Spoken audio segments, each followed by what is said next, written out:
Hello everyone. This is the 19th part of the story. Blade God of Blood. Chapter 37. Max's behavior of absorbing current not only attracted the attention of the surrounding citizens as they started taking pictures, but also attracted the attention of the police. Max panicked and damaged a car with lightning.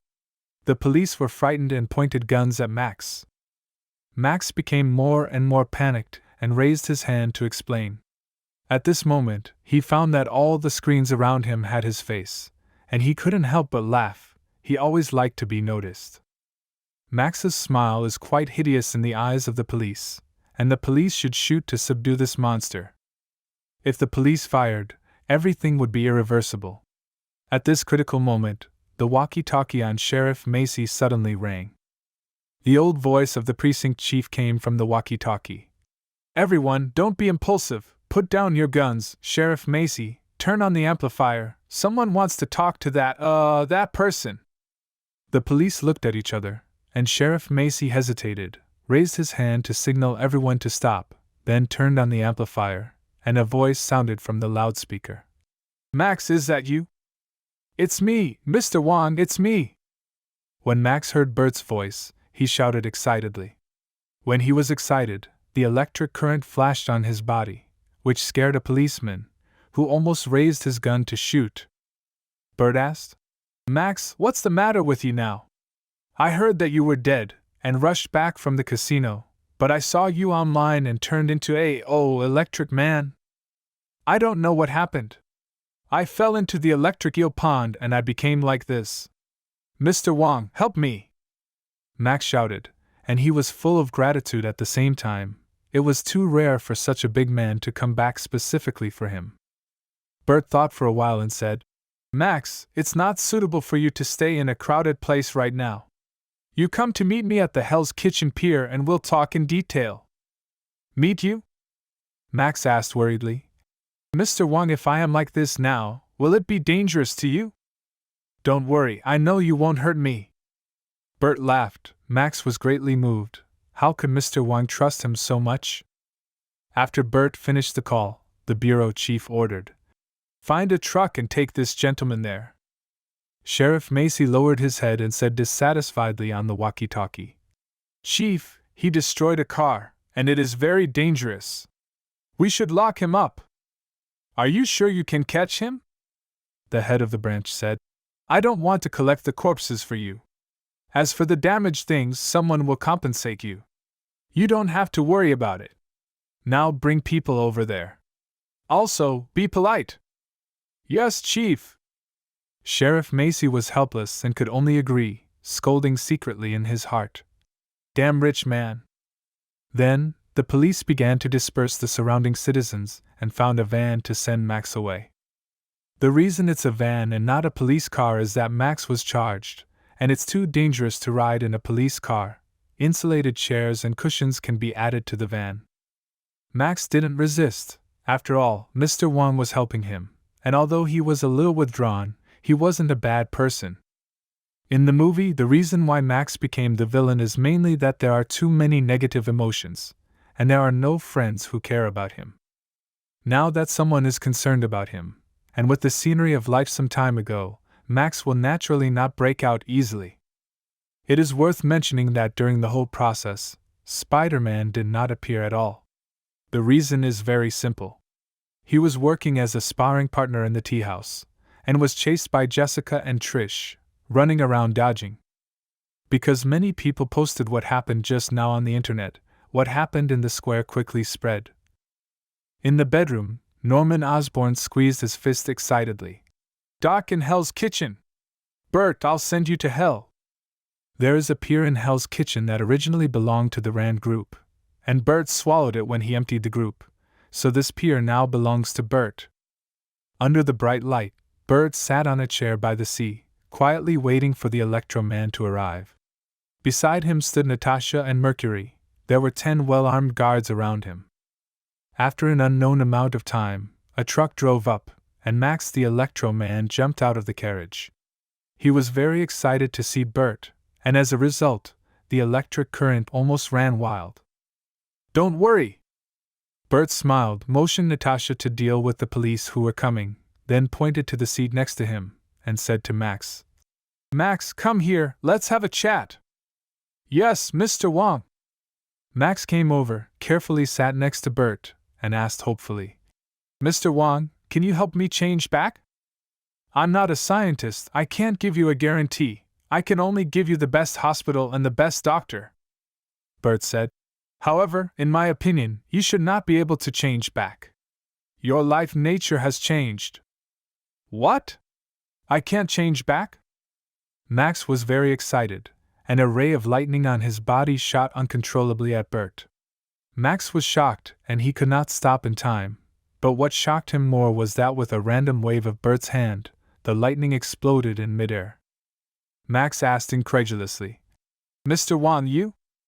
Bert said frankly, "I am a vampire and have some special abilities." "Vampire?" Max's surprised eyes lit up, and he asked, "Do vampires exist?" "Of course there is. Except for Natalie, everyone else here is a vampire." Bert smiled and said, "Why, do you want to stay away from this monster?" "Of course not, Mr. Wang, you are my friend, I will not leave you."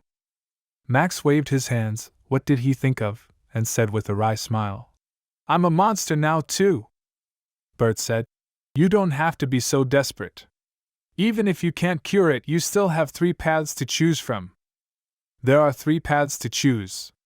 Which 3 paths?" Max asked in surprise, and Natasha, who had sent the police away, also listened attentively. "The first, the supervillain's way," Bert said. "Just like the Green Goblin, you have the ability now.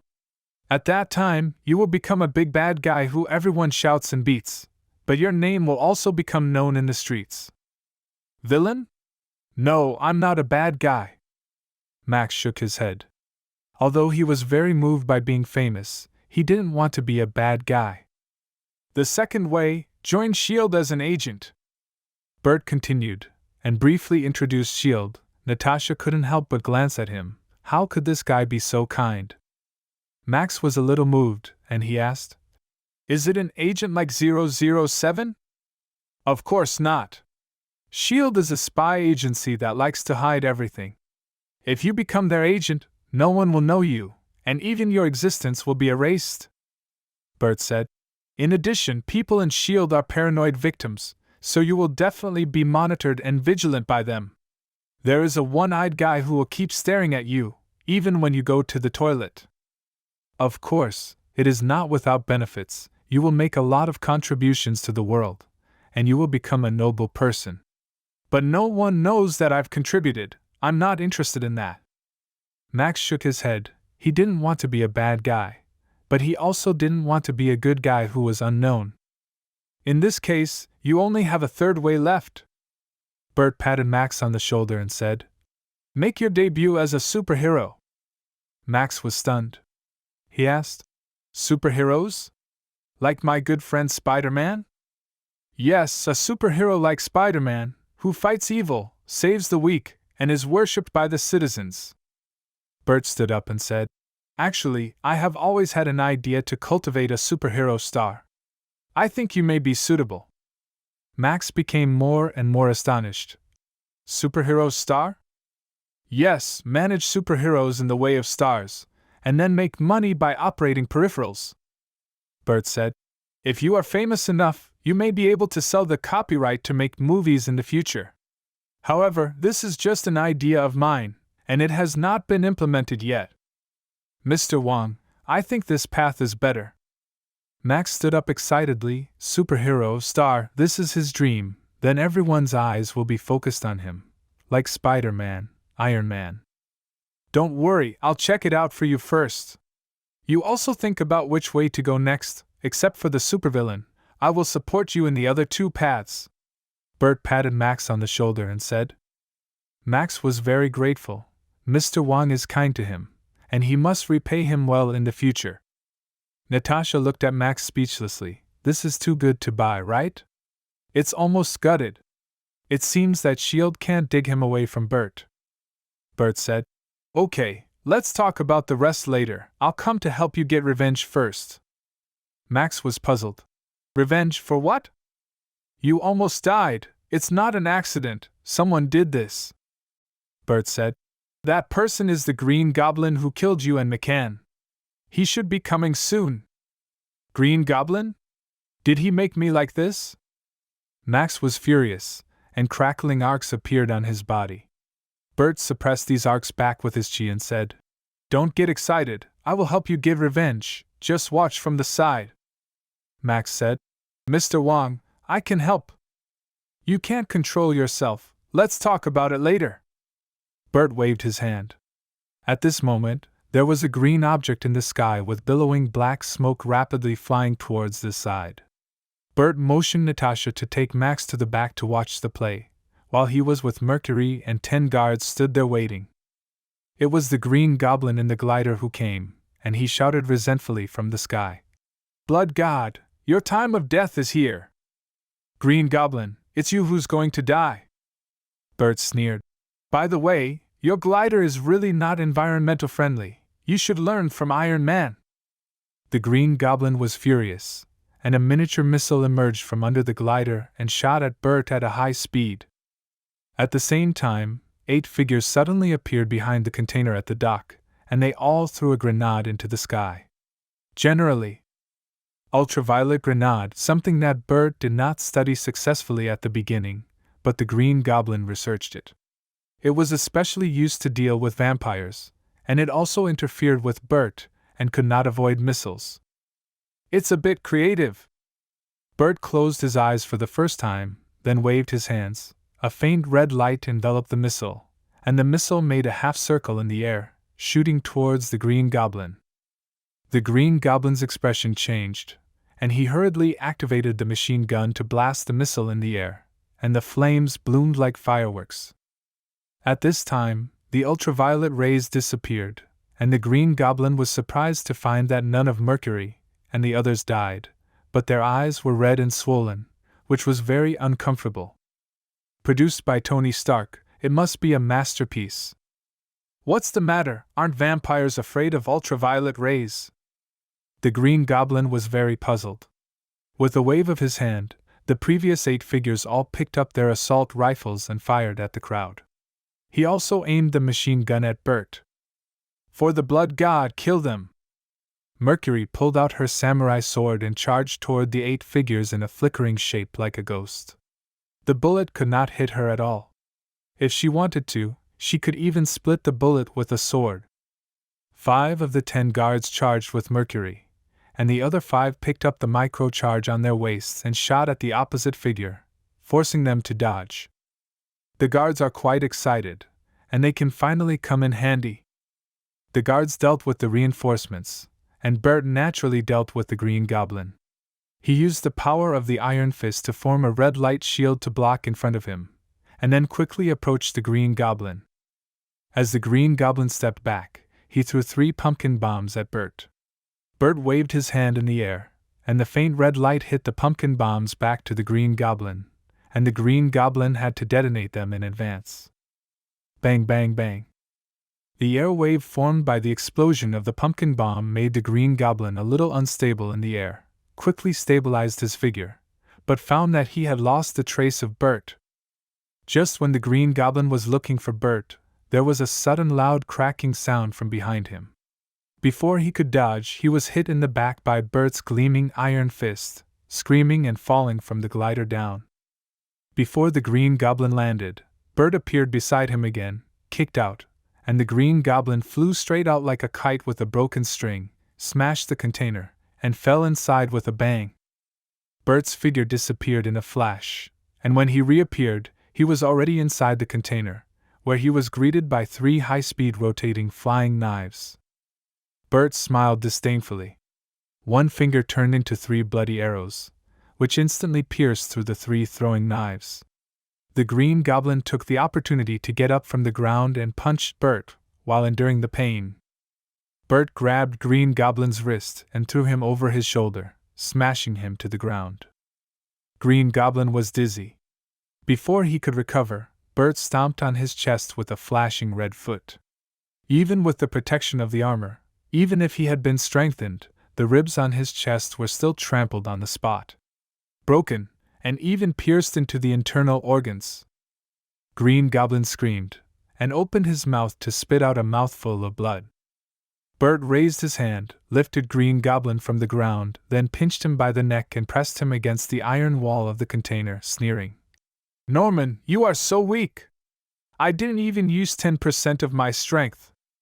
The Green Goblin turned out to be looking at Bert bitterly, but when he heard the other party calling out his name, he was shocked and shouted, "Do you know who I am?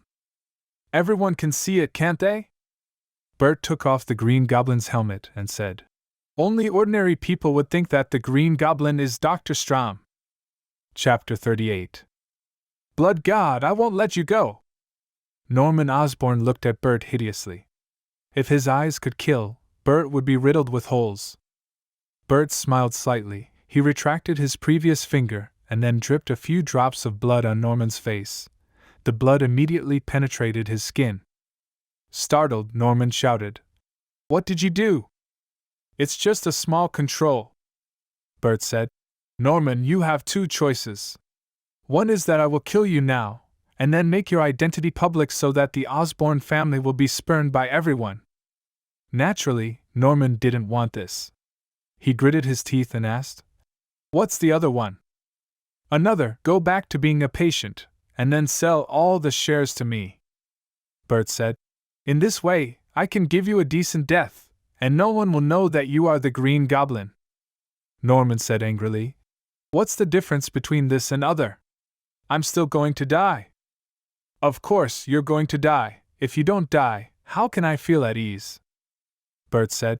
"If you choose the second, the Osborn family will not be cast aside by the world, and your son will not become the descendant of a criminal. In addition, I can promise to help you cure your son's disease." Norman yelled, "You think I'll believe you? You're going to kill Harry after you swallow my shares." "I'm not as dirty as you," Bert sneered. "Also, Norman, do you think you still have a choice? What else can you do but believe me?" After speaking, Bert let go of his hand and threw Norman to the ground. Norman was overjoyed. He was about to control the glider to come in to fight back but found that he could not move, and he was suddenly desperate. Just moments later, Norman shouted, "I promise you! But I want Peggy Carter to be a witness and surety." "Sure." Bert said that he had expected Norman's compromise early on, because only in this way would Norman have time to play tricks and even fight back. Surrender? What a joke! How could the Green Goblin surrender so easily? At this time, Mercury jumped out from the outside and reported, "Blood God! All 8 reinforcements have been captured, and none of the guards were injured." Bert was surprised. "All captured? I didn't let you guys show mercy?" Mercury said, "We didn't show mercy, but as soon as we knocked them to the ground, they surrendered, and the guards were very depressed." Bert was speechless. He sneered at Norman. "Norman, your reinforcements are also weak." Norman cursed angrily. "Waste my ass." Bert thought of something and asked Norman, "Do they know your identity?" Norman said, "Of course, they don't know, they are just useless cannon fodder." Bert said, "That's easy, Mercury. I'll send Norman back to his house, and you and the guards will bring the fortified man back to Osborn Mansion. I have arrangements." "Yes, Blood God." Mercury nodded, and Bert put the Green Goblin helmet back on Norman and knocked him unconscious with a punch. Then Bert walked out with the Green Goblin. Max and Natasha had already returned. Max looked at the Green Goblin in Bert's hand and said admiringly, "Mr. Wong, you are too powerful. Green Goblin is not your opponent at all." "Of course." Bert smiled and said, "Max, if you plan to be a superhero, today is only a small scene, you should think about it yourself." "This is only a small scene." Max couldn't help but gulp. It was a little too exciting for a little guy like him. "Think about it for yourself. By the way, when you're done thinking, I'll ask Trish to arrange a show to interview you." Bert said, "People will be afraid. It's because of the unknown. When they get to know you, they won't be afraid of you anymore." In addition, I can ask Trish to do a survey to see if everyone supports you as a superhero. Max was very grateful. Thank you, Mr. Wong. Natasha secretly complained as she saw this and asked, Blood God, is the Green Goblin dead? There will be no more Green Goblin in the future.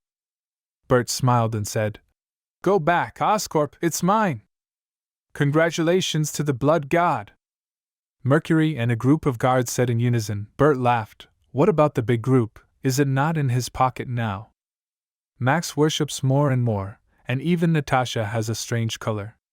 She has to admit that this Blood God is indeed very charming, although he is a bastard.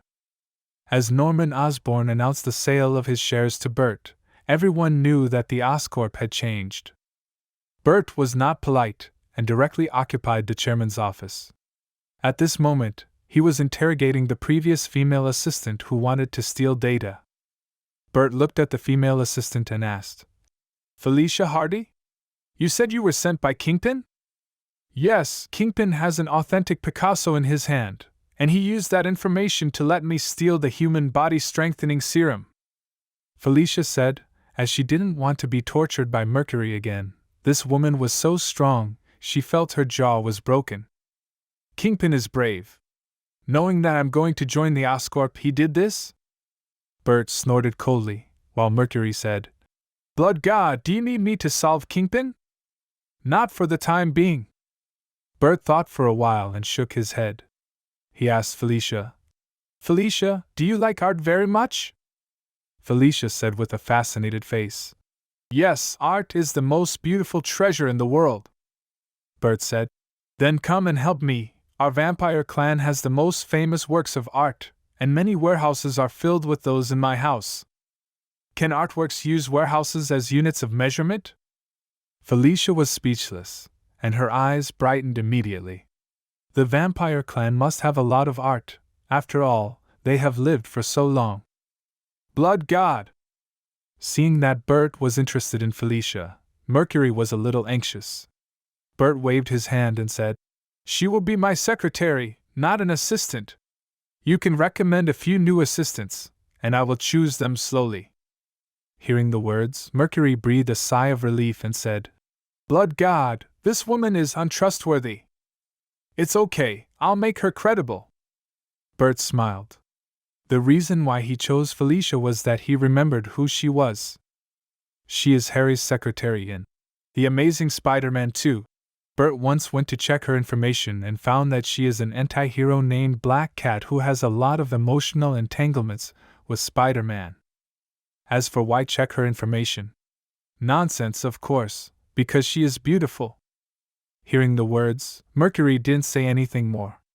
Felicia glanced at her proudly and nodded. If you can let me enjoy those works of art, I'd be willing to be your secretary. Then find an opportunity to steal them all. Felicia secretly added in her mind. Don't worry, if you want to be my secretary, you still have to pass a test. Bert motioned for Mercury to bring a cup of coffee, then he dripped his blood into it and said, Drink it so that after you die, you will become a vampire, and if I need you, you will become a vampire. Felicia's face changed slightly, she forced a smile. Can I not drink it?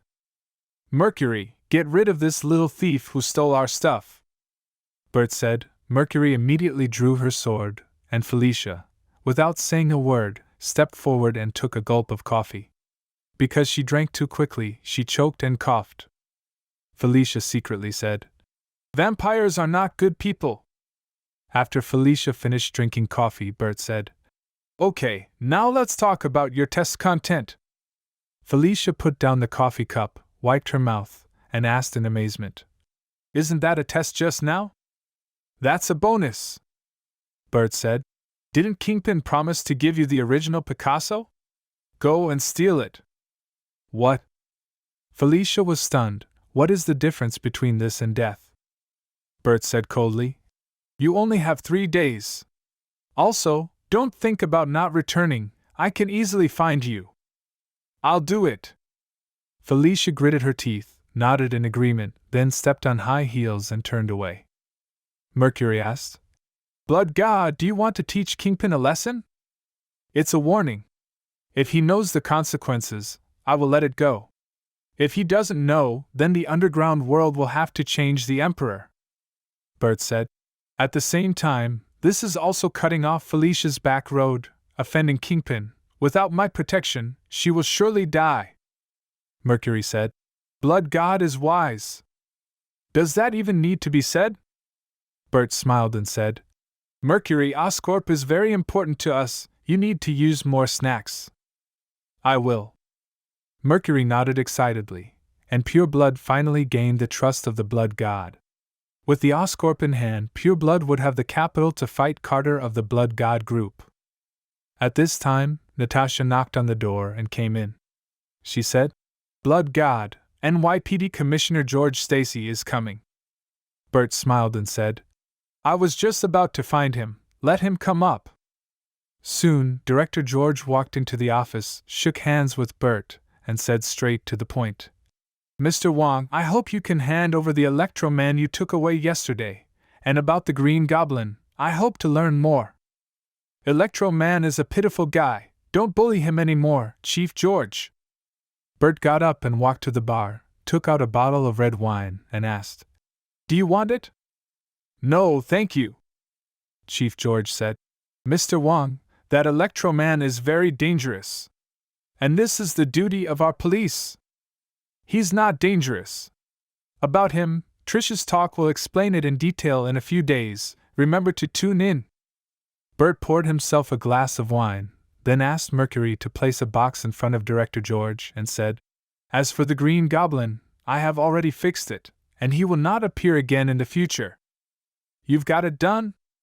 Chief George was stunned. He opened the box, and there was a Green Goblin's helmet inside. Director George said happily, "Mr. Wong, I hope you can give me the Green Goblin. He killed at least 20 people. He won't show up again." Bert shook his head and said, "Director George, I want to negotiate a deal with you." "What deal?" Director George sighed secretly in his heart.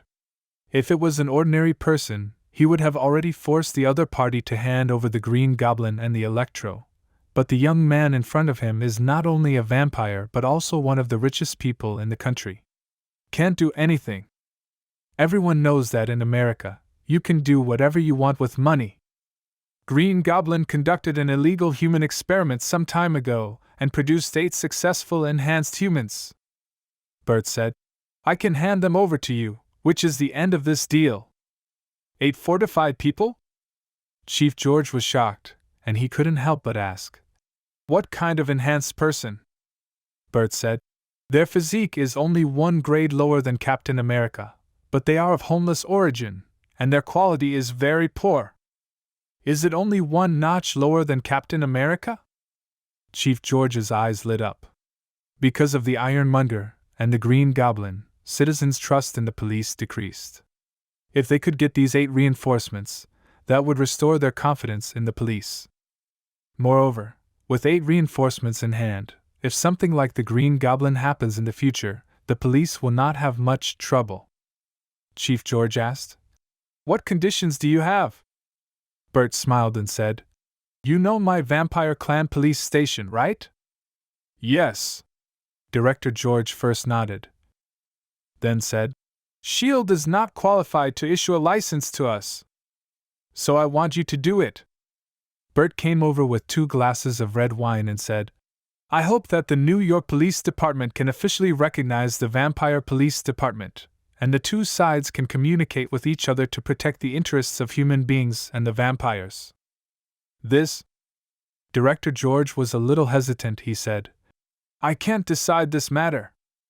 Bert said, "You can agree. I will do the work for the city government. In addition, I will donate a batch of bulletproof police cars and other equipment to your police station, with a total value of $10 million US. Director George thought of the 8 reinforcements, nodded, and said, "Okay, I agree. By the way, can you sell the glider from your company?" "Selling is selling, but you shouldn't be able to afford it. And that thing is military supplies." Bert laughed. The Green Goblin glider is worth tens of millions of dollars, not something ordinary people can afford to play. The rich rely on technology, and only the rich can afford the technology. Director George was a little embarrassed. Bert handed him the wine glass and said, "I wish us a happy cooperation." This time, Director George did not refuse, and had a glass with Bert. After drinking, Director George hesitated. His daughter, Gwen Stacy, was an intern at Oscorp. He came here today to help her resign, but in this situation, he was embarrassed to speak. After all, they just sent 10 million and 8 reinforcements to their police station. Director George! Bert saw Director George's thoughts and said with a smile, "This is regular company. If you have anything, just follow the normal procedure." "I understand." Chief George and Bert shook hands, said goodbye, and left.